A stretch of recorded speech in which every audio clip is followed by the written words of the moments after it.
میرے خیال میں اس کو سمجھنے میں تھوڑی سی غلط فہمی ہو رہی ہے. دیکھیں اس میں ایشو یہ ہے کہ ہارڈ اسٹیٹ کا صرف یہ ملٹری نہیں ہے، ملٹری ایک انسٹرومنٹ ہے اس کا. ہارڈ اسٹیٹ سے لوگ یہ مراد لے رہے ہیں جی کہ بڑا کوئی ملٹری گولیاں لے کے اور بڑی بندوق اور گولیاں اور توپ اور گولے سے یہ چیزیں حل ہوگی، ایسی بات نہیں ہے. یہ ایک آسپیکٹ ہوگا، ایک پارٹ ہے. زلمے فریدات کا یہاں پر آنا بڑا بامانی ہے، یہ بے معنی نہیں ہے. تو آئی ایم شیور کہ اس کے پیچھے کچھ نہ کچھ عوامل ضرور شامل ہوں. زاہد صاحب، عسکری قیادت کا نیشنل ایکشن پلان پر پوری طرح عمل درآمد نہ ہونے کا شکوہ کس حد تک درست ہے؟ اور مزید یہ کہ قومی عمل درآمد منصوبہ حالات میں بہتری کے لیے اس قدر اہم کیوں قرار دیا جا رہا ہے؟ جی دیکھیے، پاکستان جو ہے اس وقت ہمیں سمجھنے کی ضرورت ہے کہ حالت جنگ میں ہے اور بہت سی قربانیاں دی جا رہی ہیں جو ہماری ملٹری ہے اس کی طرف سے. دیکھیے میں آپ کے توسط سے یہ میں اپنے پاکستانی بھائیوں کو ساروں کو یہ بتانا چاہتا ہوں کہ یہ جو ہم کنسیڈر کرتے ہیں، جب ہم بات کرتے ہیں اسٹیٹ کی، کہ ایک نیشن اسٹیٹ ہوتی کیا، اس کو سمجھنے کی ضرورت ہے. نیشن اسٹیٹ جو ہے جب اس سے وہ بنتی ہے جی، تین عوامل ہوتے ہیں، تین چیزیں ہوتی ہیں اس کے. ایک ہوتی ہے عوام، ایک ہوتی ہے ملٹری اور ایک ہوتی ہے گورنمنٹ. اور یہ تینوں مل کے ایک اسٹیٹ بناتی ہیں. اور جو گورنمنٹ ہوتی ہے اس سے پالیسی رن کرنی ہے. یہ جو وار بھی ہوتی ہے جی، یہ اس پالیسی کا حصہ ہوتی ہے. یہ بھی پالیٹکس ہی ہے، یہ پولیٹیکل انسٹرومنٹ ہے ایک اچیو کی اپنے جو پولیٹیکل آبجیکٹیو ان کو اچیو کرنے کے لیے. ذرا وہ کہتے ہیں نا کہ it is the continuity of the policy with other means. یہ پالیٹکس ہم کہتے ہیں نا سیاست یا بات چیت، اس کو موقع دینا چاہیے، جنگ نہیں کرنی چاہیے. تو یہ جنگ بھی جو سیاست کا حصہ ہے، اس سے ایک انوائرمنٹ کریٹ کرنی ہوتی ہے. تو یہ عوام نے، گورنمنٹ نے اور ملٹری نے مل کے جنگ لڑنی ہوتی ہے. جی جنگ بھی ایک قوم کی چیز ہوتی ہے. تو جب تک یہ تینوں چیزیں سینرجی میں نہیں ہوں گی، جب تک لیکن گورنمنٹ کا کام یہ ہے کہ اپنے تمام جو اس کے پاس طاقت ہے، ایلیمنٹس آف نیشنل پاور ہے، ان کو اکٹھا کرے. اور عوام کی جو انرجی ہے نا جی، وہاں سے عوام نے انرجی پرووائڈ کر دی ہے اس سسٹم کو، تو تب آپ جنگ کریں گے. تو جب گورنمنٹ کی جو گورننس کے ایشوز ہیں، اس میں جب کیپیسٹی کے ایشوز ہوں گے، جب اس میں کمیاں کوتاہیاں ہوں گی، تو ایک قوم جنگ نہیں کر سکتی. اب جب وہاں پہ کمی کوتاہی ہے تو ان کا اشارہ اسی طرف ہے کہ جو قربانی دی جا رہی ہے زیادہ دی جاتی ہے. جب ادھر سے انرجی، ہر چیز سینرجی کے ساتھ یہ گورنمنٹ ملا کے فوج کو دے گی یا فوج کے ساتھ چلے گی، تو ہم اچھے طریقے سے جنگ کر سکیں گے اور تب ہی جنگ کی جیت ہوگی. تو یہ اس کا مقصد ہے کہ اس گیپ کو، جو گورننس کے بیڈ گورننس ہے، جو ویک گورننس ہے، اس کو ایشوز کو سالو کیا جائے. جو ہماری لا انفورسمنٹ ایجنسیز ہیں ان میں جان ڈالی جائے، ہمارے جو لا فیئر کی چیزیں ہیں ان میں جان ڈالی جائے، جو ہماری اکانومی ہے اس کو سیدھا کیا جائے، تاکہ ایک پوری سینرجی کے ساتھ یہ قوم جو ہے وہ ایک جنگ لڑ سکے. زاہد صاحب، 2014 کے مقابلے میں 2025 میں دہشت گرد کافی مضبوط اور منظم ہو چکے ہیں. آج دو نہیں بلکہ جتھوں کی صورت دہشت گرد ریاستی تنصیبات پر حملہ آور ہوتے ہیں، اور دوسری جانب سیاسی استحکام کا بھی فقدان ہے. کیا ان حالات میں ہارڈ اسٹیٹ کا قیام چیلنجنگ ثابت نہیں ہوگا؟ جی بالکل چیلنجنگ ہے، لیکن ڈویبل ہے. چیلنجنگ ہے، لیکن جب چیلنج ہوتا ہے تو یاد رکھیے گا اسی میں سے اپرچونٹی نکلتی ہے. تو آئی تھنک یہ اس کو بڑا پازیٹیولی ایک اینگل سے یہ دیکھا جا سکتا ہے کہ یہ جو ہمارے اوپر ٹیررزم کی ایک ویو آئی ہے، کیونکہ پورے اس کے حالات اور واقعات ہیں اس کے پیچھے، اس کا بھی ایک ریزن ہے. وہ ابھی اس پروگرام میں شاید ہم اس کو ذکر اتنا نہ کر سکیں، لیکن اس چیلنج میں سے ایک موقع ملا ہے کہ ہم ایک مضبوط پاکستان نکالیں جی.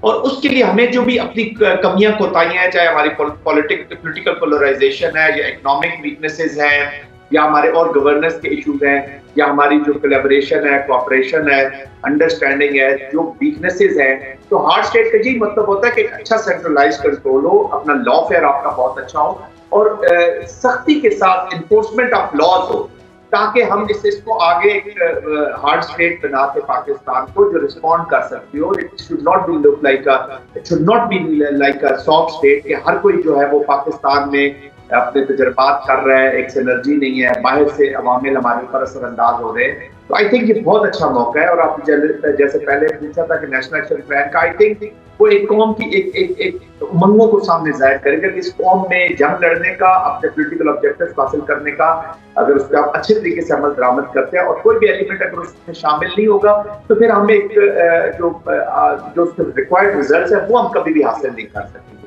تو اس کے لیے بھی یہ ضروری ہے کہ ہم دنیا کو دکھائیں کہ ہم ایک ہارڈ قوم ہے، ایک ہارڈ نیشن ہے، ایک ہارڈ اسٹیٹ ہے، اور ہم اپنے چیلنجز سے نبرد آزما ہو سکتے ہیں، اور جو دشمن ہمیں کمزور کرنا چاہتا ہے اب ہم اس کے پیچھے کرنے کے لیے آ رہے ہیں، اور وہاں تک جائیں گے جہاں تک وہ پھیلتا جائے گا، اس میں جو بھی رکاوٹیں آئیں گی پاکستان ان کو آپ عبور کرے گا۔ اچھا، ہارڈ اسٹیٹ کی جانب پیش رفت کے لیے ریاست فوجی آپریشن پر ہی انحصار کیوں کر رہی ہے؟ کیا وہ یہی سمجھتی ہے کہ دہشت گردی کے پس پردہ محرکات کا تعلق سازش سے ہے، نہ کہ کسی عوامی بے چینی سے؟ نہیں، میرے خیال میں اس کو سمجھنے میں تھوڑی سی غلط فہمی ہو رہی ہے۔ دیکھیں، اس میں ایشو یہ ہے کہ ہارڈ اسٹیٹ کا صرف یہ ملٹری نہیں ہے، ملٹری ایک انسٹرومنٹ ہے اس کا۔ ہارڈ اسٹیٹ سے لوگ یہ مراد لے رہے ہیں جی کہ بڑا کوئی ملٹری گولیاں لے کے اور بڑی بندوق اور گولیاں اور توپ اور گولے سے یہ چیزیں حل ہوگی، ایسی بات نہیں ہے۔ یہ ایک آسپیکٹ ہوگا، ایک پارٹ ہے۔ باقی چیزیں میں نے جیسے پہلے اشارہ کیا ہے کہ آپ نے لا انفورسمنٹ کرنی ہے، انفورسمنٹ اور سختی کے ساتھ ان کے اوپر عمل کر رہا ہے۔ آپ نے اپنی جو فارن پالیسی ہے اس کو امپروو کرنا ہے، آپ نے اپنی جو سینٹرل کنٹرول ہے چیزوں کے اوپر اس کو امپروو کرنا ہے۔ یہ نہیں کہ ہر کوئی اٹھے one should get up اور make fun of the state اور چلا جائے اور unchecked چلا جائے، ایسے نہیں ہو سکتا۔ تو ہم نے گورننس جو ہے وہ سب سے اہم one of the important factors ہے ہارڈ اسٹیٹ کو اچیو کرنے کے لیے۔ نارملی یہ تاثر لے لیا جاتا ہے کہ ہارڈ اسٹیٹ کا مطلب یہ ہے کہ جی بس اب ہم نے ایک ہتھوڑا اٹھا لینا ہے اور ہر پرابلم کو کیل سمجھ کے اس کو مارنا شروع کر دینا ہے، ایسا بالکل نہیں ہے۔ ہارڈ اسٹیٹ کا مطلب یہ ہے کہ ایک سینٹرلائز اچھا کنٹرول ہو اسٹیٹ کا، لا فیئر کی امپلیمنٹیشن ہو، انفورسمنٹ ہو ان لاز کی، اور اس کے بعد گورننس کو امپروو کیا جائے۔ تو بہت سے ایلیمنٹس ہیں اس کے جو مل کے ایک ہارڈ اسٹیٹ بنا۔ اچھا، اگر دیکھا جائے تو اس بار امریکہ کے مقابلے میں چین کے اسٹیک پاکستان میں زیادہ نظر آ رہے ہیں۔ کیا چین دہشت گردی کے خلاف ایکشن میں پاکستان کی مالی اور فوجی مدد کو آگے آئے گا؟ جی بالکل آنا چاہیے۔ اس لیے تو میں ہمیشہ کہتا ہوں کہ پاکستان کو دیکھیں جی، جو ہمارا اپنا خطہ ہے، یہ جو افغانستان کی سرزمین ہے، اور پاکستان کے اندر بھی جو اٹیکس ہو رہے ہیں، یہ چائنا کے بھی جو اکنامک انٹرسٹ ہے یا جو کلیبریشن ہے پاکستان کے ساتھ، وہ بھی ٹارگٹ ہو رہی ہے۔ پھر افغانستان کی سرزمین کو استعمال کیا جائے گا، بہت سارے اور بھی عوامل اس میں شامل ہو جائیں گے، تو یہاں سے پراکسی وار چائنا کے خلاف بھی ویج کی جائے گی، وہاں سے اس کو بھی تھریٹ کیا جائے گا، اس کے اکنامک انٹرسٹ کو تھریٹ کیا جائے گا، کوئرژن ہوگی، وہاں سے انٹیمیڈیشن ہوگی۔